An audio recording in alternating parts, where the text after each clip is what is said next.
Hey, what's up? And welcome back to another episode of the podcast. So, today we'll be talking about who we believe should be in the All-Star game this year, but also talk a little bit about the trade deadline and what each team should do moving forward. Now, Armons, why don't you just start us off with who you think should be an NBA All-Star this year? Yeah, so we're going to start talking about the All-Star players first because I think the All-Star voting ends either today or tomorrow, as we're recording this January 22nd. For me, if we start off with the Eastern Conference, I guess we can start off with the starters for both conferences. For the East, I have Trey Young, DeMar DeRozan, Kevin Durant, Giannis, and Embiid. I think the last four are pretty lock. Like they're locked in. I don't know about the point guard. It could really be between Trey Young and James Harden, but either of them are fine. They've been playing pretty good this year. You could say Harden because of the record, but Trey Young, even though their record has not been as good as last year, he's still been balling. So for me, I have to put Trey Young in there. Yeah, my list is almost identical to yours. I'm giving a little shout out to LaMelo Ball as he's been excellent this year as well. But yeah, I'd have LaMelo Ball / Trey Young, and everything else is identical to what you have with DeRozan, Durant, Embiid, Giannis. So we practically almost have the same list. Yeah, I think the East is pretty simple. I think the West gets a little bit more interesting with the starting lineup. I think for me, you got to have Curry in there, and you obviously got to have Morant. So I'll probably play one or the other at shooting guard. Then I'll have LeBron at small forward. He's 37. He's having one of his greatest seasons, even though the Lakers aren't playing well. Power forward, now that gets a little bit tricky, but I might go with Karl Anthony Towns here. Just because Minnesota's been playing a little bit better this year than previous years, and he's been, when he is on the floor, they've been doing pretty well. And at center, you got to go with Jokic. He's borderline MVP again this year, and even without Murray and Michael Porter, he's just been playing amazing. Yeah, quite frankly, I couldn't agree with you more. That is, with what I have, it's honestly the same thing. I mean, the starters have just been as instrumental to a starting All-Star case this year. Minnesota, I predicted them to reach the playoffs, and look at them now. They're around a 500 record. Karl Anthony Towns is balling out. So is Anthony Edwards and D'Angelo Russell. Plus, they have a few role players that have been solid. So yeah, Ja Morant, he is, as Draymond Green talked about it, he has transcended the most improved player conversation. But he has leaped himself to a top 10 position in the MVP race. So yeah, Ja Morant and Curry are my top two. I'll also do Karl Anthony Towns, Nikola Jokic as my power forward and center, and I just can't leave out LeBron. He is the sole reason the Lakers are not a bottom-feeding team in the West. It's plain and simple. The rest of LeBron's teammates are just not getting the job done. Yeah, I agree. With the ascending comment, do you mean he's not most improved player just because he's leaped so beyond that he's now considered an MVP instead? Yes. I agree with what Draymond said, and to be honest, I believe the most improved player of the year this year should go to Miles Bridges right now. He's just been improving on almost every statistical category this year, and I can't see why he shouldn't win. Yeah, that's true. I mean, statistically, you wouldn't really think Morant made a big leap, but the way he started to play, plus his teammates, it kind of, it meshes well together, so I think Morant as MVP probably looks much better than him for MIP, even though I don't think he wouldn't mind being in both conversations. No, I mean, he could realistically win both awards, but knowing the NBA and the voting system and how everything has been going on, I doubt it. But he'll definitely get some nods for MVP due to how well the Grizzlies have been playing this year. Yeah, for sure. I mean, the Grizzlies are what? They're third. They are third in the Western Conference. I gotta be honest, I honestly did not think that they would be even in the, top five. I'd probably say they would be like 6, 7, almost like last year. But I mean, the leap they've taken, I think they started the season 9 and 10 or something like that, and after that, they've just gone berserk. Yeah, they just went crazy. I mean, their players know their role. That is the most important thing about any championship team, having players knowing their role, knowing what they should and shouldn't do and can't do. I mean, we have Conchar posting double-doubles with points and rebounds. We have Tyus Jones averaging a career high in assists. We have so many more players balling out this year. Desmond Bane could even get a few Most Improved Player of the Year nods because of his burst this year. Yeah. He has taken a huge leap this year. So it's just great to see all these players from Memphis who were either picked late in the draft or undrafted, let's say, or not had much of a chance on other teams, just absolutely shine on this Memphis team where everything goes. So it's just great seeing that they're all, playing well together. Yeah. Memphis has been great. Should we talk about the reserves? Yeah, we can talk about the reserves, of course, yeah. So, just to clarify, the way how kind of the coaches decide who gets into reserves is you have 2 guards, 3 forwards, and 2 wild cards. So for the Eastern Conference, as my 2 guards, I chose Harden and Levine. And for the forwards, I had Butler, Tatum, and surprisingly enough, Siakam. And for the wild cards, I'd left Beal and Darius Garland. Okay, that's pretty solid. Mine is slightly different though. I'm going with the reserves. I'm going Van Vliet and Levine. Fred Van Vliet has been absolutely incredible this year, and I believe he deserves an all-star spot.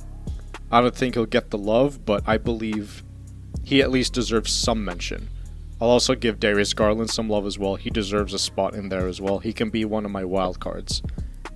I'll also put in, Jason Tatum is a solid nod. I believe he deserves some all-star mentions, despite me and you being Celtics fans, and we know how painful it's been this year. Jason Tatum has been one of our best players. You can maybe argue him and Brown, or Brown, of course, but I think Jason Tatum's numbers are too good to be left out on not being an all-star. Even though he hasn't had statistically the best season, a player who constantly shows up, it's Tatum for the Celtics. So he hasn't hit a 3-pointer in a week, I believe. He has not been playing well, but he's solid enough on other areas that it's good. So I have so far Van Vliet, Levine, and Tatum. And if I was going to pick my 2 others, I'm trying to think smart here about total. Who would be good. I'm trying to think right now of who would be solid right now, because I haven't thought. I'm debating a little bit here. I'm still trying to figure a little bit out about, he would be good. Oh no, this guy would be better. Siakam has been great this year. I also want to give a little bit of love to Jarrett Allen, who's been solid this year, but he's not going to make it. But the problem, in my opinion, with the Eastern Conference is they have too many guards who deserve it. Definitely. Because for me, I've left out Van Vliet, I've left out Jaylen Brown, and I've left out LaMelo Ball. All guards that probably should be in. But I mean, are you going to take them over Levine or Harden or Garland, who's absolutely deserved it this year? I mean, the answer is probably no. And judging by last year, when players like Vucevic and Levine made it, even though they weren't favored to make it, at least looking at the votes and stuff, but they absolutely deserved it. I think this year is probably going to be the same, and the coaches are going to choose the players who actually deserve it the most. Yeah, and it's tough to argue against how the coaches see the game and the voting compared to how the players see it. Because we have, no offense to Alex Caruso, he is the GOAT. He is not an all-star this year. He's an excellent role player, but he is not an all-star, and we have players like him leading the all-star votes when he quite frankly shouldn't. That's just how it is. So, yeah, I'm definitely giving Jimmy Butler an edge in this all-star voting. I'm definitely giving him a reserve spot. And from my wild cards, I believe LaMelo Ball deserves to be an all-star. I don't think he'll get in, but I think he definitely deserves to be put in there as well. Didn't you want him as your starting point guard? If I wanted LaMelo Ball as my starting point guard? I thought you said you have LaMelo at starting. I thought I said Van Vliet, no? As a starting point guard, like No, I said Van Vliet off the bench, I believe. But LaMelo is my starting? Sure. I'll put Levine as my starting. But Harden will also be in my wild card. So our list is quite frankly almost the same. All right. I'm also giving Domantas Sabonis some love as well. Some love meaning he's going to be in there, or you're just acknowledging him because acknowledging him, but the Pacers just have not been good this year. But he's still the best player on that team by far. That's true. I mean, for the Eastern Conference this year, they're very stacked with players who should make it, but some of them just aren't gonna. And I think even though Brown has had a pretty solid season, if you look at the Celtics in the standings, I mean, they're currently 10th. Like, why would they have two All-Stars? And if you look at the forwards, I mean, you have 3 forwards. Butler and Tatum are kind of like the 2 forwards, and then like the third one, I picked Siakam just because he's had a great season, but you could argue it could be Middleton, it could be Sabonis, but like that third forward spot is kind of, like I would rather have a guard in there than another forward. Like I feel like VanVleet, Brown, LaMelo, all of these guys that I don't have in are probably better than Siakam, but since I have to pick a forward, I just got to go with Siakam. Yeah, I think Toronto definitely has it in them to, make a little bit of noise in the playoffs. They have some solid pieces. It's just about how well they all mesh together. I've talked about it a lot. So yeah, I guess you can also start off with the Western Conference and their bench players. Yeah, so for the West, I have Donovan Mitchell, of course. I mean, you can't leave out a Utah Jazz player. I have Luka. Even though he's missed some time, the Mavericks are 5th, and they also deserve a player. I have Gobert. I have Draymond Green. Because, I mean, the Warriors are second in the Western Conference. I think they do deserve at least 2 All-Stars. Yes, right now I don't have my final forward, but for the 2 wildcards, I got to pick Booker and Paul. Again, for the sole reason that they're first in the Western Conference and they've just been playing amazing this whole year. If I got to choose now...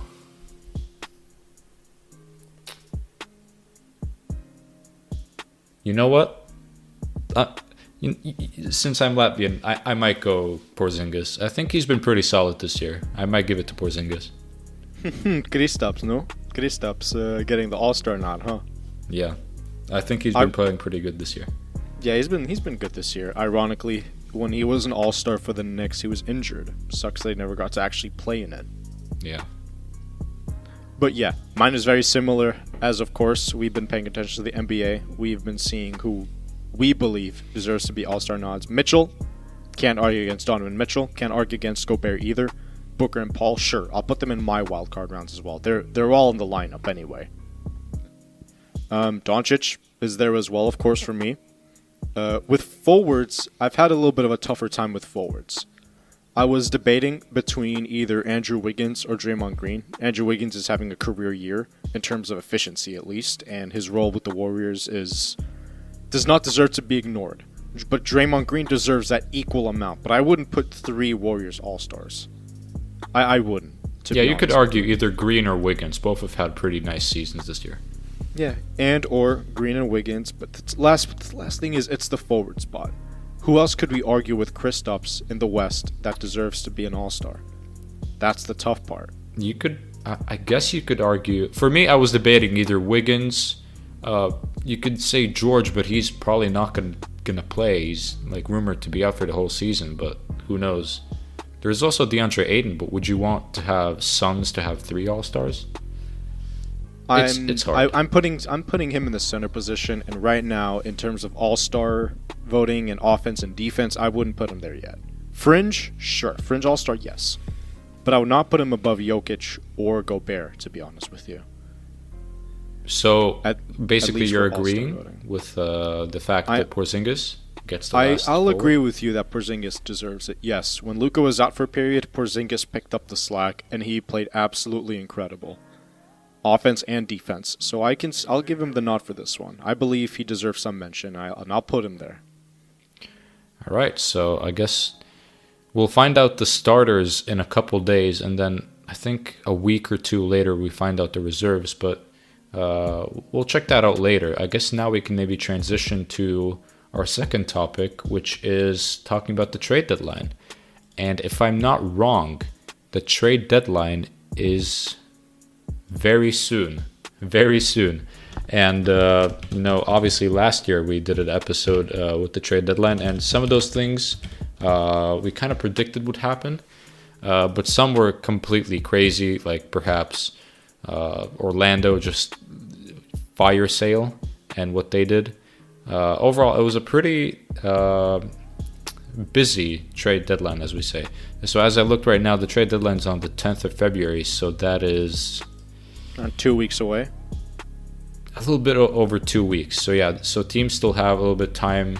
Of course, the main action is going to happen on the final day. There could be some trades a couple days earlier, but overall, everything's going to happen on February 10th.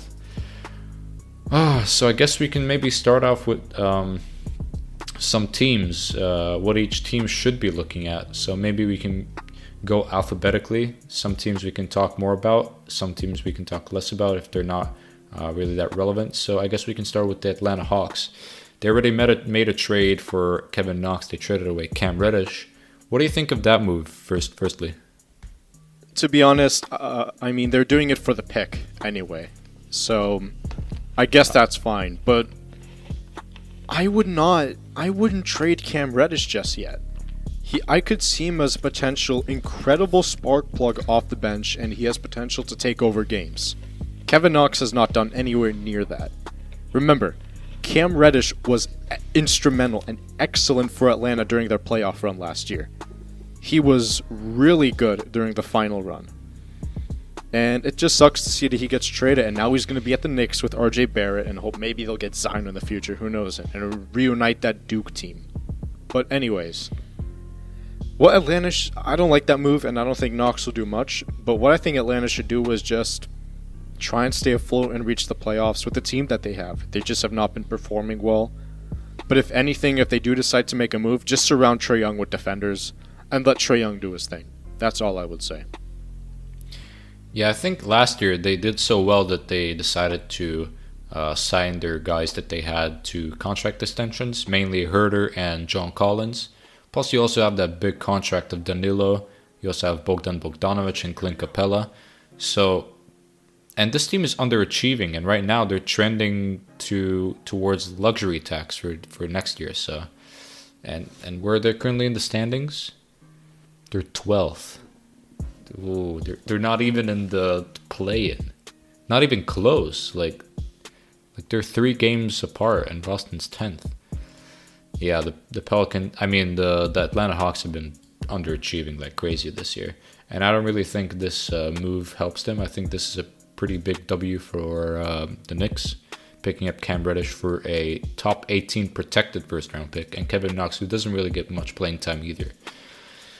So yeah, if I was the Atlanta Hawks, I would actually maybe look to see if I can find a good deal for John Collins maybe, or Gallinari. Like some of the guys that make a lot of money, so you can maybe offshore the tax load for next year. Because right now, this team just ain't doing it. And I think they need to rethink what their plan is.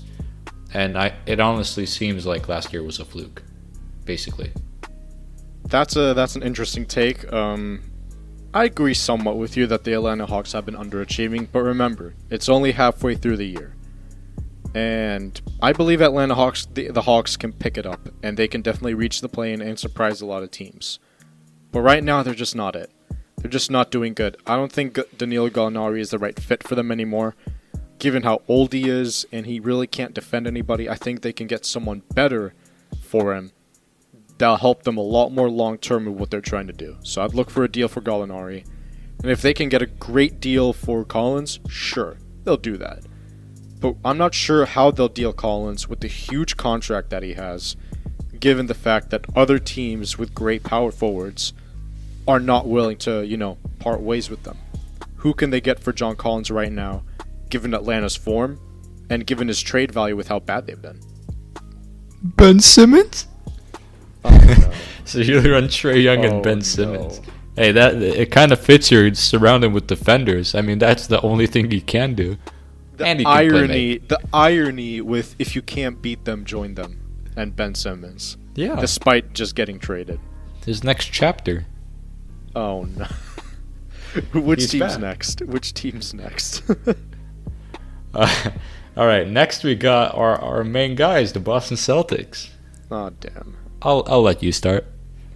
I checked up a little bit on the Celtics Reddit just to see what they think. Some people say trade Jason. Some people are saying Ime Udoka's calls are terrible. I completely agree. I saw a lineup where they had Kanter and Horford in at the same time. Not good. Boston's second to last in assists per game. We should incorporate Rob Williams and Al Horford more in the offense. That's it. Jason Tatum and Jaylen Brown, they are great as individuals, not as a team. We rarely see them do good together. I've seen one game where they do great together. Other than that, one of them struggle or one of them doesn't do much. Boston Celtics, we resort to ISO when we don't get anything going, and that just leads to poor chemistry off the road. Not only that, we draft young guys who aren't necessarily getting the best job done because they're young. If we want to win, we trade those guys and we get quality veteran pieces who know how to win.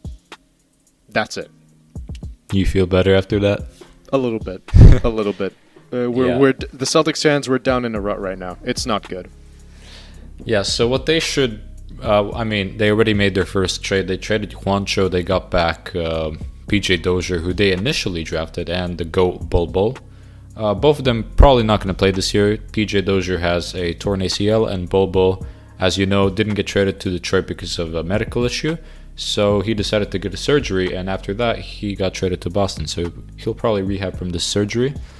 So what basically Boston did is they shaved off some cap space. They want to get under the luxury tax so they don't have to pay that. They're still a little bit above, and Dennis Schroeder is probably the likely guy out. A couple of names thrown out, Jeff Green and Jalen Smith from the Phoenix Suns.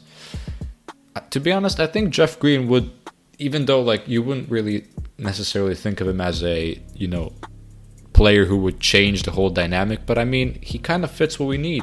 He shoots the ball, he has a lot of years under his belt, and he can provide this team with some needed experience. What do you think of those two guys? I definitely agree with Jalen Smith. I think Jalen Smith, given the opportunity, can do great as a role player. We've seen what he did in Phoenix. He was excellent early on with the Suns when they had the injury bug. Jeff Green, I'm not 100% sure.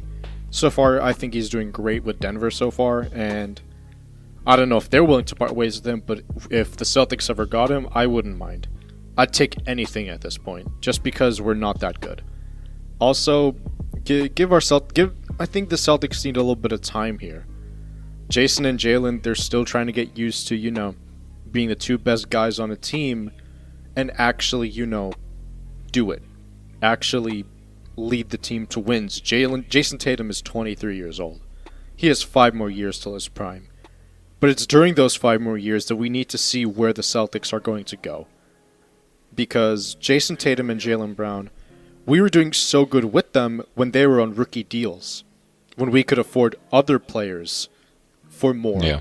And we could do stuff with them. And now that they're the main guys, they need time to adjust being, the center of attention for the Celtics. And that takes some time here. Given the fact that we have a new head coach and we have young players who are just getting their bearings set in the league, it'll take time. But right now, we know our season's over. We know we're not going to do much. But if I was a part of the Celtics, I'd keep them going a little bit more, wait and see and how we feel it out, and get quality veteran pieces around them, and then we can propel to wins. Also, keep the young guys who actually are performing. That's it. So, basically nobody? We'll see. No, but see. It's practically true. Grant Williams has been a little bit of a bright spot this year. But overall, what this team is missing is shooting, and none of the guys can shoot. I think what this is trending to be really is free agency for Boston, and if they can really pull off sign and trade for Bradley Beal, that would probably be the only way they get back into contention quickly. Otherwise, I don't really see it. What is going to change? How can we improve so much do we go from 10th in the East to now suddenly being like 3rd, 4th, or even 2nd and competing for that Eastern Conference championship? So it's just tough because the Eastern Conference have so many solid teams that you just can't really beat if we're the Celtics right now. So many teams that are just great all around and they have all this depth. It just makes it hard for the Celtics to do stuff. Yeah, so the Celtics most likely will make a move, so we gotta keep an eye out for that. I think we can move on next to the Charlotte Hornets, who are currently 7th in the Eastern Conference, and do you think they're gonna make a trade? To be honest, no. But no? To be honest, I'm not 100% sure. I'm happy with Charlotte. I think they're doing solid right now. I think 7 is a solid place for them right now. They could maybe potentially enter the Domantas Sabonis sweepstakes, maybe trade some of their players to get him and then make a push. Given the fact that Sabonis can't really defend all that well, we'll see. But if they, let's say, trade PJ Washington, picks other players for Domantas Sabonis, with the Pacers who are trying to rebuild, I can see them make a move like that. But it's tough. I don't think Charlotte would enter the sweepstakes, but that's just a little example of what they could do. Yeah, I think either Sabonis or Miles Turner for them would be pretty cool. And instead of maybe trading PJ Washington, I would try to trade Mason Plumlee. But I mean, if it takes PJ Washington, you probably do it. You would probably want Sabonis instead of Miles Turner. But you never know how Sabonis will be as a starting center for the whole year. Because he's mainly played power forward. Yeah, sorry for interrupting. Sabonis is not good as a center. He's not the best defender in the world, and I think he's a little bit too short to play center, but as a power forward, he's great. But if we're looking at Charlotte and what they're trying to do, Miles Turner is a great shout. He can shoot threes and he can block shots, which is what Charlotte could use that to help with LaMelo Ball. They could. To be honest, any team could use that. But he currently is dealing with an injury himself. But I really think Indiana's probably the best trade partner for Charlotte this trade deadline. Definitely. Or at least for a few teams. All right, the Chicago Bulls. Who are we thinking? I can't think of anything with the Bulls. The Bulls have just been doing so great, I couldn't really think of much of who they could trade. Maybe... I don't know. I don't know who they could trade. Maybe some bottom feeder players for another defender or a great shooter. Because they've been playing Matt Thomas, right? Who can just shoot threes. And he's been hitting him. He's been hitting him, yeah. Ayo Dosunmu has been crazy. Dosunmu has been one of the biggest steals of the draft. But with the Bulls, it's tough to say. They've lost 4 in a row at one point, I believe. That's because they have been plagued with the injuries like crazy. Lonzo Ball's not there. Caruso wasn't there for a while. Levine's not there. So it's tough getting used to it without your guys, and it takes tough to reincorporate them in the offense again. So who they should trade? I can't think of anything right now. I don't see a potential move in the books for them. Yeah, I can maybe see them making a small move, maybe get an extra big, because right now you have a solid bench of Caruso and Kobe White off the bench, and as your bigs, you currently just have Alize Johnson and what's his name? Tony Bradley. Tony Bradley? Yeah. So maybe another big, maybe like a Daniel Tice from Houston. That would be pretty interesting. He already played for Chicago, didn't he? Yes, he did. He was traded. So yeah, I mean, he can go back there. I mean, a center who can't shoot. I mean, that would be pretty gay for them. I mean, you also have Derek Jones Jr., who hasn't been playing much, but he has a nice contract, and he can definitely, since it's an expiring contract, you can definitely try to sign, or not sign, but trade for a player like Daniel Tice. Yeah, definitely. Tice is a solid NBA player who gets the job done, plain and simple. Yeah, so if we look at the Chicago Bulls, it's mainly going to be a small move if they even make one. Yeah, they splashed out with their new roster, and they don't have enough money to make other moves, plain and simple. I think they've been playing so well that why need to fix what's not broken? especially since the only thing that's kind of trying to break them right now is injuries. Yeah, but across, and also health and safety protocol. Yeah. That's been an issue for almost every team in the league. All right. Cleveland Cavaliers, one of the biggest surprises of the year. Rubio went down. They recently traded for Rajon Rondo, but do you think they'll make any other trades? It's weird thinking about what teams will make moves here and what teams will make moves there. With but they're going to make a playoff push, right? For the first time. I think they're good. Yeah, post LeBron, definitely. I think they could fifth place in the East. Pretty like they're 2.5 games from being first in the Eastern Conference. I mean, they're gunning for it. Yeah, they're definitely gunning for it, and I don't see why they need to make a trade. They have young, resurging stars who are doing excellent, even without Colin Sexton, even without Ricky Rubio, who was solid for them early on. He was hitting 3-pointers for days for some reason. But don't you think they should, try to get a player or two who can score from a team who's maybe trying to offload players, like perhaps, I don't know, Indiana with maybe like Justin Holiday, or Houston with Eric Gordon, like some players who are some pretty decent contracts who can actually help you off the bench. Yeah, I think Justin Holiday would be good. I don't think Eric Gordon would work. He has a huge contract, and I think he's gonna stay put in Phoenix regardless of what happens. Other than that, maybe trade another. Yeah, Houston. Trade a big contract for him, and he'll go somewhere else or whatever. You can trade Ricky Rubio, technically. I know, technically, but Holiday is a good addition for Cleveland, I'd say, as you said. All right. The Dallas Mavericks currently sitting at 5th in the Western Conference. I mean, they've had games without KP. They've had games without Luka. Overall, like, they are 5th, but they have been up and down, as you say. But over the last 10 games, they've been 8-2. Anything you think they should do? They're the most confusing team in the league by far. Suddenly they play like they're the worst team I've ever seen, and then suddenly they play like they're champions or whatever. It's weird thinking about that with the Dallas Mavericks right now. But I'd probably just, at the same thing with Atlanta, just trade for defenders around Luka, mitigate the scoring because their defense isn't the best right now, and just hope for the best. Maybe they can make a move under the books for a nice bench player who will come off and do work. I've seen some people throw an idea out that you could trade John Collins to the Mavericks, and like if you're the Mavericks, you probably get rid of players like, I don't know, Kaliber, Powell, and some picks, and you can play Porzingis and Collins. What do you think of that idea? A little bit risky, in my opinion. A little bit, just a little bit.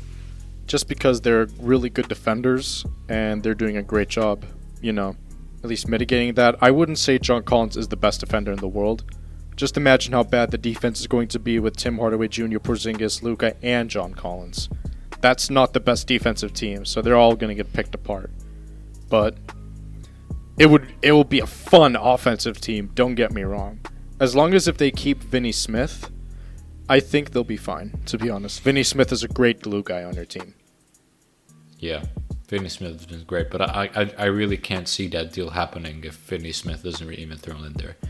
For a while, I thought the Dallas Mavericks they should get a third star, like a third option, and I don't really think Tim Hardaway Jr. is it. I was thinking maybe 2 years ago it could have been Danilo Gallinari. It could even be a player like, I don't know, Brandon Ingram or Buddy Hield. Like, anybody can really score the ball and be very consistent, because with Tim Hardaway Jr., he either gets you 30 or he gets you 5. That's what you're gonna get. And I don't know, if Luka ain't playing well, I mean that's rarely, but if he ain't playing well, and Porzingis is maybe not healthy, like, you need that player who's gonna score or at least be effective on the offensive end. Yeah, definitely. So I think I don't really see them making any moves, but if they do, it will probably come after the trade deadline, maybe in the offseason, depending on how they finish this year, because I think this year they're still going to try and see how it goes with the players they have. I mean, they did sign Reggie Bullock, and he's not been great, and even Tim Hardaway Jr., He's not even starting right now. I think it's Jalen Brunson starting. So, and Jalen Brunson is going to need a contract next year. So, this year is kind of make or break for the Dallas Mavericks. But I think they won't make a move, or at least a big move, and they're just going to wait until the offseason to kind of look back and see what they need to do. Yeah, that's fair. If I'm the Dallas Mavericks, I don't think I should re-sign Jalen Brunson to the big bag. I think he should go somewhere else and get the money. Potentially the Celtics, maybe, if they want to, feel it out. But the Celtics have no coins, my guy. I know. No but coins. Jalen Brunson is an excellent player, and I think any team would love to have him. He's such a good player. Yeah, it really depends on which teams have free cap space. And I don't think there are many, but I think Brunson definitely deserves at least 10 million, He's been playing really well. Yeah. All right. Next up, we have the Denver Nuggets.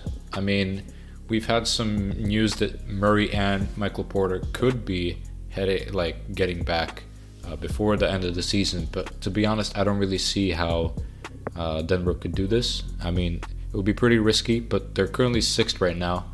What do you see them doing? It's tough seeing them what they're doing without two of their best players, but I think they're just going to stay put and make small moves just to try and keep their playoff streak playoff hopes alive. That's what I think they're going to do. I want to see Jamal Murray back because we all remember how good he was during the bubble run. He was excellent. It's when we see the resurgence of him, and I can't wait to see him come back. Also, Michael Porter Jr., he's been very unlucky, and he's a great player. It's just sad to see that he's also out. So given that factor, with the potential of the young guys and their contracts and how good they are with the Denver Nuggets, they'll definitely come back. And I think the Denver Nuggets will make another big run in these next few years. But right now, I think they're just going to try and do their best to keep afloat, sign good enough players to, get the job done. I don't think they're going to do much. Yeah, they recently acquired Bryn Forbes in that three-team deal with Boston and San Antonio, so that's a pretty decent acquisition, if I could say so. And yeah, I think I agree with you. They're probably going to make small moves as well. Probably trade a player like Jeff Green or JaMychal Green, some of the older guys, and let some of the younger guys like Zeke Naji and Bones Highland get more playing time, as the two main guys for Denver is out. Something like that. Bones Highland has been very good during their players' absence. He's been really good for Denver. All right. Next, we move on to the Detroit Pistons. Honestly, I mean, who really cares? What they would probably need to do is trade Jeremy Grant. I mean, he's also open to an idea of maybe being a second or third option again, after wanting to be the first option and leaving Denver to join Detroit. But I think if you're the Detroit Pistons, I don't know, maybe if you can get a young guy for trading some of your veteran, but mainly it should just try to get Jeremy Grant off and try to get as many first-round picks and young players in return so you can continue your rebuild as quickly as possible. Yeah, I definitely agree with that. I saw that Philadelphia, or how should I say, Detroit offered Philly Saddiq Bey, Kelly Olynyk, Jeremy Grant, and picks, I believe, for Ben Simmons. They still said no. Philadelphia, if Philly does that deal, they are championship contenders by far. By far. They are doing solid even without Simmons at all. And imagine if they get a versatile defender in Jeremy Grant, they can get a backup center in Olynyk, and they get a proven scorer and an excellent young guy in Saddiq Bey. It'd be foolish for not taking the deal. It's crazy in my opinion. Well, Maury's got his ideas up the sleeve. But yeah, Detroit, trade away Grant and just do a proper rebuild around Cade Cunningham. That's it. Golden State Warriors, you see them trading maybe their young guys to bolster their chances of winning the championship? Prior to the year, I said that the Warriors are in a winning position regardless. If they don't do as good, trade Wiseman for Siakam because Toronto weren't doing as good, or they could, for example, trade Wiseman for Sabonis or Turner. If they get Miles Turner, I think it could potentially be a wrap. He is that good, and he'll spread the floor and help Curry. But I could see them trade Wiseman for a proven vet, and they'll go for another championship while Klay Thompson's back. But other than that, you think they'll do it this deadline? No, not this deadline. They could. I wouldn't be surprised if they did, but they could. But with this deadline, I think they'll just keep everything they have right now. They're just taking time to incorporate Klay back into the offense, and once they do, they'll be the Golden State Warriors we all love to hate again. So yeah, I don't think they're going to do much. Probably a small deal here and there, but they're not going to do much. I don't think they're going to do anything at all. I think, as you said, they're winning regardless. So I would be actually surprised if they trade some of their young players. So if this generation doesn't do it with Curry and Klay, you know the next generation will do it with Kuminga, Wiseman, Moses Moody, and even Gary Payton II. They got a young core, and I don't think Golden State, Bob Myers, or anybody really wants to shake that thing up with how they've been playing this year. So I think they don't make any deals at all. They stay put and see how the season goes. Yep, agree with you there. All right, next off. Oh shoot, I think I turned off my list. Hold on. All right, so after the Warriors, we got the Houston Rockets. Another team that's rebuilding. You see them doing anything? Nope. Not making a single deal. Maybe send off some of their older players for young guys because they're rebuilding. That's it. Yeah, I could see an older player like Eric Gordon maybe go to a team who's trying to push for playoffs, like I said, for Cleveland or maybe some other team. Or even John Wall if like some team... Hey, what if the Lakers want John Wall for Russell Westbrook? Wouldn't that be funny? No. Just a year or two after they initially got traded for each other. Nah, but that's probably not going to happen. And I mean, John Wall, that situation is a pretty weird one, but I think he's probably going to sit out the whole year and then see what happens. But yeah, I think Houston, what they could do is just trade a couple of veterans to teams who really need it for that extra push to make the playoffs, mainly. Yeah, mainly. Indiana Pacers. To be honest, what should happen is a fire sale like we saw Orlando did, because they said they're committed to a rebuild. So Sabonis, Turner, Karis LeVert, and Jeremy Lamb, they've been openly shopped around the league. No deals so far, but my gut feeling says they're going to hold on to everybody and they're just going to lose everybody in free agency. That's my gut feeling. I don't want them to do that at all, but if they do it, I'll laugh because they're going to get nothing and lose everything. Just try and trade your guys. Just get it over with. You guys are not going to win much with your current lineup, so just hit the rebuild, gun for high picks, and just get ready for mediocrity. Oh no. Oh, I'm sorry. I'm sorry, same as Orlando. But it is what it is. Indiana. Sorry. It is what it is. All right. Los Angeles Clippers. They're in an interesting spot. Kawhi Leonard kind of got some news that he could be back before the playoffs. And Paul George, we've had news that he could be out possibly for the whole year. So they're kind of in an interesting situation. They currently sit 8th in the Western Conference. So they're in a tricky spot. They could kind of try to gun for a playoff push, but in the same time, you could sell your, veteran players to get some younger players and picks so they can develop for when Paul George and Kawhi goes back. What do you think they'll do? I think they're gonna stay put. I don't see them having any reason to make any moves for as long as Kawhi and Paul George are out. Maybe trade some young guys for veteran pieces for when PG and Kawhi come back. They'll have a great lineup with them, and then they'll start winning again. But other than that, they are just going to play their young guys. Amir Coffey has been really solid, and they also have other young players that, will get the job done. Yeah, I think a thing that's been thrown out is that Serge Ibaka should probably get traded. But both that he wants out, he's not getting playing time. He's actually pretty garbage this year. So yeah, maybe a trade to a team that has some cap space like OKC.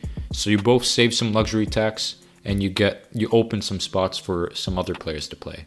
Isaiah Hartenstein, perhaps, he's just been crazy with the amount of time he's had. He gets you assists. He's one of the best passing centers I've seen this year. So Hartenstein's pretty underrated, and I think he will probably get more playing time as the season goes on. Yeah, definitely. He's been very solid this year. He's been solid, you know. He didn't get much with Denver, and now he's with the Clippers, and that just gives him opportunities to shine, and it's just great to see. Los Angeles Lakers now. They have been a very smelly dumpster fire this year. A big part of it has kind of been Anthony Davis being out. But to be honest, even with Anthony Davis, I don't see how this team could be top 4 in the Western Conference. They've just been so bad. So what do they do? I don't know. Plain and simple, I don't know. It's so weird just talking about the Lakers just because they're just not good. Their offense is not good. People want Frank Vogel fired. Russell Westbrook is everywhere. Anthony Davis is nowhere to be seen. Yes, he's injured, but still, even when they were with him, they weren't doing the best. And LeBron just has to do everything. They have all these old guys past their prime, and they have Taylor Horton-Tucker, who is not doing the best. He's just not doing that good this year, if at all anything. They're just signed guys who are past their prime, and when the game is getting faster and faster, they're getting tired. They're getting more tired, and they're not going to be able to keep up. We've seen LeBron give up on defensive plays several times this year. So it's bad. But as long as you have LeBron, anything's possible. But I don't think the Lakers are going to make moves at all. I think they're just going to try and stay put and just pray to God that they win something. But they're also going to... Also, I wouldn't be surprised if they make moves just to, free up something. Get somebody who's proven that can do... young guys who can do a good job. But right now, people want Taylor Horton-Tucker gone. People want Westbrook out of there. People would rather have Caruso than Westbrook. Same here, to be honest. Caruso is just what the Lakers need right now. But yeah, the Lakers just need to just find a way. And some people say when Kendrick Nunn comes back that it's going to change everything. To be honest, to those people who think that you're probably delusional, I don't really think Kendrick Nunn is going to turn their season around. But I think LeBron kind of knows now that Buddy Hield might have been the move instead of Russell Westbrook right now. Yeah, definitely. Also, Malik Monk has been solid for the Lakers. Yeah, he's probably the only bright spot off the bench for them. So other than that, they've just been bad. Do I see them making a trade? I do.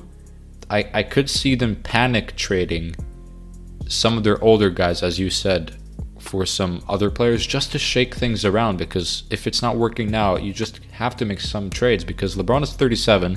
He's still playing one of the best basketball he's played, but he's 37. How many years of him are you still going to get? So if I'm the Lakers, I probably do whatever is necessary. Trade whatever picks you have, try to make some kind of change like they did with that Cleveland Cavaliers team that actually made it to the finals that year when LeBron was literally the only player there. I think that's what the Lakers do, but to give you any specifics, it's just impossible. The Lakers, they could do anything really. Yeah, you never know what they'll do. Memphis Grizzlies, just saying it right now, I think their team, as you said, everybody knows their role. I don't see any reason for them to make a move. They've been doing so well. Just see how it goes and then consider afterwards. Yep. That's it.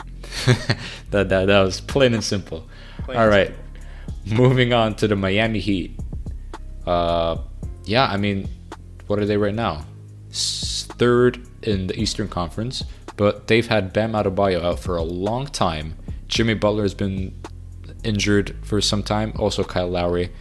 If that team is fully healthy, they're pretty scary. With Tyler Hero, probably the sixth man of the year. Duncan Robinson is the only player who's been kind of disappointing this year, but overall, that team is pretty good. But do you think they should make a trade? No. I've heard that Duncan Robinson has been put in trade talks because he's just not been that good this year. Guess when three-point shooting is the only thing you can do, it's an easy game plan. But yeah, that's stating the obvious. But anyways, Miami Heat were doing great without Bam. Omer Yurtseven is one of the biggest steals I've ever seen. He is such a good player. And the Miami Heat, just 1-15, they're solid. They're all on one mission, kind of like the Grizzlies. I don't see them making a move at all. Once they're fully healthy, they can knock down anybody. They'll beat anybody. Plus, you got to remember, they still have Victor Oladipo, who's probably going to be back sometime this season. So there's another player to add to that lineup. Plus, if he doesn't do the best, they can always trade him. Because Victor Oladipo has been plagued with injuries for such a long time now. All right, Milwaukee Bucks currently are 4th in the Eastern Conference, but only 1.5 games behind first. They've been playing pretty subpar as of late. Only 4-6 in the last 10. But I mean, Giannis obviously is one of the front runners for MVP, if not the front runner. You got Chris Middleton, you got Drew Holiday. Brook Lopez has been missing for most of the year. He's only played 1 game. What did they do this year? Trade deadline? Just keep everything as it is. Keep your championship core together. There's a reason you won the ring together. Because you have the right pieces around you to win. You have Bobby Portis still doing good. Wait till Brook Lopez comes back and you have other complementary pieces that gets the job done. I don't think Milwaukee should make a move. I think they should just keep everything they have, let them gel, and figure out a way to win more games. When you have Giannis, you have an All-NBA defender in Drew Holiday, you have a clutch player in Chris Middleton. I don't see them. They don't need to make a move. They also have other players who are moving without the ball, who are doing their role properly, and I think they should just stay put.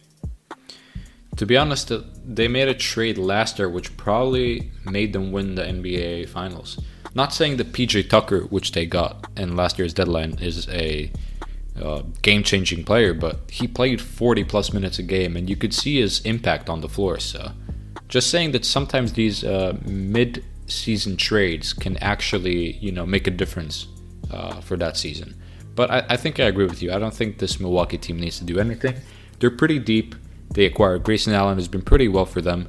Of course, you still got Pat Connaughton, you got Bobby Portis, all these guys. So I think Milwaukee also, they just see how it goes for this year because they've been pretty good. Yep. Next team? Minnesota Timberwolves. This is a tough one. In my opinion, this is a very tough one. I don't think they should make any moves because they're well beyond expectations compared to what they're doing.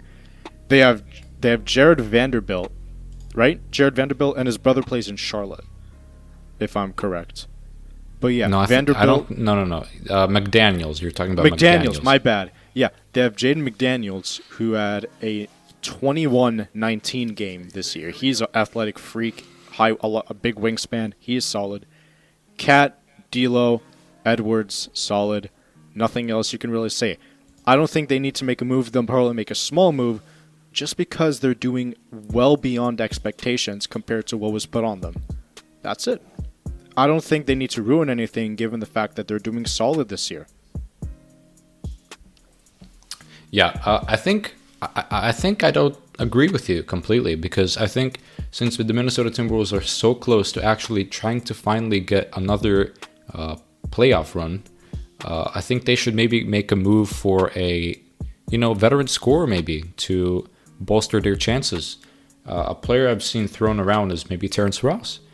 I think 1 or 2 years left on his deal, if I'm not mistaken. But you have Taurean Prince, who barely plays, and he's on a pretty big contract. So maybe why not have Taurean Prince and like a second-round pick for Terrence Ross, who can actually help your team and try to push for that 8th seed. Something like that.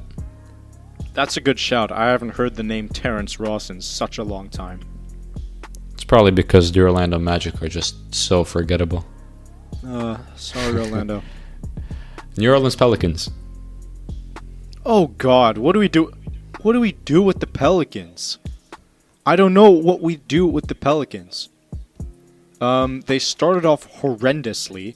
Zion's in the news because he can't stop eating. Apparently, Charles Barkley and Zion Williamson are just going off on the man. Everybody's going off on the dude. You gotta stop drinking Mountain Dew. He's built like a linebacker. But anyway, I have no clue what they're gonna do. Just trade your old guys for young guys because you guys aren't doing much. You guys increase the value of Jonas Valanciunas. Maybe trade him for young pieces, but that's not gonna happen because he's been great for them. Other than that, I have no idea what they're gonna do. To be honest with you.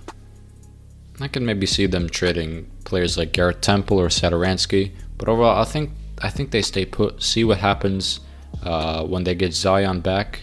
And I mean, last year is pretty crucial for them because if they don't do well, and what if Zion takes the qualifying offer? He can be out of New Orleans in 2 years. So I'll be very careful with what New Orleans does. They shouldn't go for a win now because they're definitely not going to do it. So the only thing they should do is maybe trade a couple of their cheap veterans for maybe some, I don't know, like a younger player or like consolidate some of their veteran contracts for one bigger one who also plays better. Maybe like an Evan Fournier, even though he hasn't played that well as of recently. But if every game is against the Boston Celtics, he just might do well, you know? Because he's been scoring 30 points per game against the Boston Celtics and like 10 against any other team. So, yeah. All right. And since we're talking about Fournier, here is the New York Knicks. What should they do? They should. I don't know what they should do. The Knicks have been underachieving, or I guess overachieved last year. Maybe make a move to try and keep their playoff hopes alive. But I don't see much that they can do. I mean, they've capped up all their guys. They don't have much money, and there isn't really much they can improve on based on what they have. I don't think anybody else is willing to get what the Knicks currently have, given how poor they've been playing this year. Yeah, just a quick side note.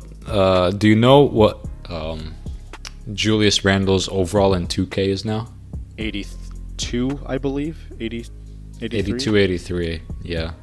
Kyle Kuzma's 82, 83, and Russell Westbrook is 81.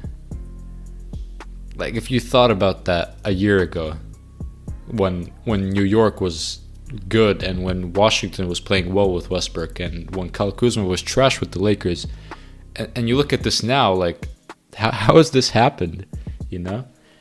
But yeah, the Knicks, they already made a trade, and to be honest, it was a big trade for Cam Reddish. That's a move in the right direction. Do I see them making any other move, to be honest? No, I actually don't see them making another move. I think they might try to ride it out, see how the team is with Kemba back, with Derrick Rose back, because Derrick Rose hasn't been playing for a while with his injury. So I think if you have all those guys back, maybe you get back into at least the play-in. So I think the Knicks will be in the play-in, but we just got to see what happens after that. Yep. I want to see Derrick Rose back. We all want to see Derrick Rose back playing because he was the Knicks' best player in the playoff run last year, by far. Julius Randle was not good. RJ Barrett, not good. So I think once Derrick Rose comes back, they could potentially string a few wins and reach the play-in. Yep. I agree. Next we have Oklahoma. There's nothing to say. I think they're just going to stay put, keep rebuilding, keep all their young guys, and just move on. Other than that, maybe trade a young guy that doesn't get much playing time for another young guy who doesn't get much playing time. Vice Plus versa. picks! And get more picks. Enough picks for a whole draft class. Yeah. Yeah. All right. After the Oklahoma City Thunder, we have the Orlando Magic. Next. Yeah, maybe trade Terrence Ross and some of their older guys, but basically, yeah, just continue your rebuild. Philadelphia. Here you just go. Get rid of Simmons. Please, just get rid of Simmons. This is one of your only chances to actually make the NBA Finals here. Given how you guys are still above Milwaukee, you never know with Brooklyn, and you guys are saying no to some of the best deals you can get to propel you guys to a championship contender. You guys are getting depth for free. Think about it. They're getting depth for free, and they're saying no because they overvalue Simmons, who doesn't want to dunk on Trey Young and passes out of a wide-open dunk. Doesn't want to shoot, doesn't want to learn how to shoot. Lonzo Ball can improve his jump shot to become one of the best three-pointers in the league. Why can't Simmons? I don't see why not. They trade him. Just get rid of him and go for that championship run while you still have a healthy Embiid. That's it. Yeah, Daryl Morey said he's open to trading Simmons instead of a top 30 player for now a top 40 player. So, I don't think that's going to happen. I think Sacramento's been offering. You already said Detroit has been offering. I don't see the trade happening this trade deadline, even though it should, because Embiid has been just playing at an MVP level. So Daryl Morey definitely has, some thinking to do, because it's a big decision. Like, do you trade Simmons for a value that you think he is worth less, just to get Embiid some help for this year, or you actually wait it out until the right offer comes? So big moves waiting for Daryl Morey. All right, next up we got the Phoenix Suns. You see them making a move? No. They are, in my opinion, they're the best team in the entire NBA right now. They kept almost all their guys, and I don't see them making a move. Maybe do something with Dario Saric, maybe, to get a player in return, or trade one of their young guys for a proven center. But that's it. Phoenix are just that good, and they don't need to make a move. Yeah, I've seen also Jalen Smith thrown around. As we've said, Boston is interested in him. And with Saric, some trade I've seen on the internet is if you trade Saric and Jalen Smith for a Robert Covington, maybe get more defense there. Robert Covington has not been great on offense or anything realistically, but he's had his good games, and I think that would definitely help Phoenix, who at times have seen that they need some defense, and I think Covington can definitely offer that. Yeah, I think they could use a little bit of a more burlier player, because we saw how dominant Giannis was in the finals. They're going to need some help guarding those big players. And right now, they're just more relying on versatility and finesse to beat teams. So they're going to either have to A, find a big body to stop a big player, or two, just do their best to outscore everybody regardless if Ayton doesn't have help around the basket. Yeah. Back we go, and next team would be the Portland Trailblazers. I'm going to say it. I believe they should rebuild, reset, or trade one of their two stars in Lillard or McCollum. I could see Simmons for McCollum, to be honest with you. Not Dame for Simmons, not even close. But maybe McCollum. Play Anthony Simons, because he's been great when he's given the opportunity. Maybe they'll rebuild and do around him. But given Dame and his loyalty, and he doesn't want to leave, they're going to keep Dame, but they're not going to do much. They're not going to win much. Yeah, I think they should also pull the plug, finally. I don't really think with Dame out for an extended period of time, if they're even gonna make the play-in. I mean, they're currently 10th, so they are in, but with the extended time that he's going to be out, I'm not so sure. So if I'm Portland, I would pull the plug, but I don't think they have the balls to do it, honestly. So if I was Portland, I'd probably do nothing, because that's just a Portland-esque thing to do. You know? Yeah, that's Portland in a nutshell. Another team in a nutshell, we have the Sacramento Kings, which who for one day say that they want to trade De'Aaron Fox and Tyrese Halliburton, and the next day they come out and say that both these players are untouchable and they're going to rebuild around them. So what do you see them doing? It's weird because it feels like they've been rebuilding around them ever since they drafted Halliburton. It's clear that both of these guards are ball-dominant guards, and maybe the De'Aaron Fox experiment is over. He's not been shooting well from three, and they just haven't been really winning. Ever since they fired Dave Yeager, which was their only chance for a playoffs, by the way, till they hired Luke Walton, they should probably just trade Hield and or Fox or Halliburton. Trade Fox or Halliburton, and also trade Buddy Hield. Keep Rashawn Holmes. I love Rashawn Holmes. But that's the tough part. I think they should maybe look at some offers for De'Aaron Fox or Tyrese Halliburton, and also look to move Buddy Hield because he wants to leave. Yeah, Hield has a lot of value. I think a team like Philadelphia would definitely use him. Yeah, I agree with you that Fox hasn't been the best this year, and they also have Davion Mitchell, and they also have Tyrese Halliburton, so they got to understand what they want to do with the guard rotation there. You have Harrison Barnes, who's been playing really well, but he's coming to an end of his contract, and maybe you can get some value out of him by trading him, because, I mean, obviously you're not going to do anything. So if your current goal is just to get into playoffs so your drought will be over, okay, but you're not going to win anything with the players you have. You have to pull the plug, and they haven't done it, and I don't think they will. And should we talk about their other number 2 pick, Marvin Bagley? Yeah. He's been great ever since he came back. Given an opportunity, he's been okay. I mean, better than previously, definitely, because he was rarely in the rotation with Luke Walton. Remember, he was just sitting out, barely doing anything. Number 2 pick. So I think just give him a chance, rebuild, and go from there. Next up, we have the San Antonio Spurs. The Spurs rarely make a move mid-season, and it was rare that they actually made a move and acquired Juancho for Bryn Forbes, who they recently signed. But I really don't see them making another move. They're kind of in their own spot, just silently developing DeJounte Murray, Keldon Johnson, Lonnie Walker, Derek White, even though he's already 27. So, but I think they're content with what they have, and I don't really think they're going to make any moves. No, me neither. They're probably going to keep everything as it is and just develop their young guys and see what happens. Maybe Thaddeus Young, a player who still has value but doesn't get much playing time because Popovich rather prioritizes their younger guys. But Thaddeus Young was crazy for that Chicago team last year with his stat line, so maybe he could get traded. It would be great if the Celtics got him, but I don't think so. Yeah. We have the Toronto Raptors, and can they finally get Goran Dragic a buyout so he can join another team? I think they should. Goran Dragic hasn't really been doing much with Toronto, and I think they should make a move, to offload him, get another solid young piece, and go from there. Gary Trent Jr., I think he is solid. Siakam and Van Vliet are doing their stuff as usual. Scotty Barnes is incredible. And if this team makes the playoffs, I want to see what Scotty Barnes can do.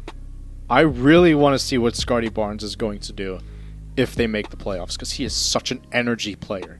He is so good, despite people telling him that he was raw coming into the league. He's proving everybody wrong. So yeah, I definitely want to see what Scotty Barnes is going to do in the second half of the season. Masai Ujiri has made a lot of moves. He's made 22 trades since 2013, and 11 of them have been in the regular season. So they're definitely a team that can make a trade in the middle of the season. But mostly, the main priority for them should be trying to get Dragic to a playoff contender like the Dallas Mavericks. And if they're going to make a move, it's probably going to be a small one. I don't really see them making a move like Powell for Gary Trent or something big like that. So honestly, I think just a small trade, maybe see if they can bolster their chances of getting into the playoffs again. But other than that, I think they're gonna be content with what they have. We can go on to the Utah Jazz, who have, again, for the second year in a row, have been the most healthiest team, not missing many games due to COVID or any other injuries until now, since Gobert and Mitchell are out. But should they make a trade, or do you think they're good? They're on the fringe between good and make a trade. Small move, maybe unload Hassan Whiteside for somebody else. Or I think he's back with Sacramento, no? No, he's in Utah. Yeah, he's in Utah. Maybe unload Hassan Whiteside. He isn't doing much. Maybe get another solid piece for him. That's it. Yeah, I think this year they also have a bigger bench with Rudy Gay, Eric Paschall. So I think how their roster is this year is a little bit better than last year. So I think they should just give it another go. I don't really see another point of making another trade. Washington Wizards, your thoughts on that? Just keep what you have for now. You guys have a bunch of solid players. And, be wary. Be prepared for a Bradley Beal move that makes him leave Washington. Yeah, I mean, Washington fans would be devastated if that happens. But, I mean, it's something that could happen, and they should be aware of it. If they can't... what Bradley Beal said is he's shown his loyalty to the franchise, so he wants some of that loyalty of the franchise kind of trying to win while he's there. So they might be kind of pressured into making a move so they can get back into the playoffs. But are they going to make it? I mean, they have some pretty good contracts, but as well pretty bad contracts like Davis Bertans. And it hurts me to say, but he's been bad. All he does, he's a great three-point shooter, but if he isn't shooting threes at a great clip, what can he do? Literally nothing. So I'm sorry, but some players are good. They started the year off pretty well, but as of recently, they've been pretty trash. Keep an eye out for Washington. They could make a move just to have Bradley Beal stay happy there. Yeah, I think they're just going to do some desperation moves just to make sure he stays there. But Bradley Beal's window is slowly coming to an end. How old is he? 30? I think he's like 28, 29. So 29. he's right in his prime. Yeah. Right in his prime. He still has a few more years left. It depends on what he wants to do and if he wants to keep his loyalty with the Wizards. But it's a tough situation with Washington. Kyle Kuzma's been okay. I'd say his efficiency is a tad bit up, numbers a tad bit up or whatever. But if they want to make a move, they need to trade some of their more solid pieces for one big one. And then keep Bradley Beal there and then go from there. Could you see them maybe trying to get a player from that Indiana fire sale? Like a Turner or Sabonis or maybe Karis LeVert? I wouldn't be surprised. I would not be surprised at all. Yeah. All right, well, that was all the 30 teams. And I guess after 2 or so weeks, we'll actually see if some of these deals did go down and we can recap all the trades that happened and see how each team improved or like kind of went a different direction. So I guess we'll see you then. Yep, we'll see you.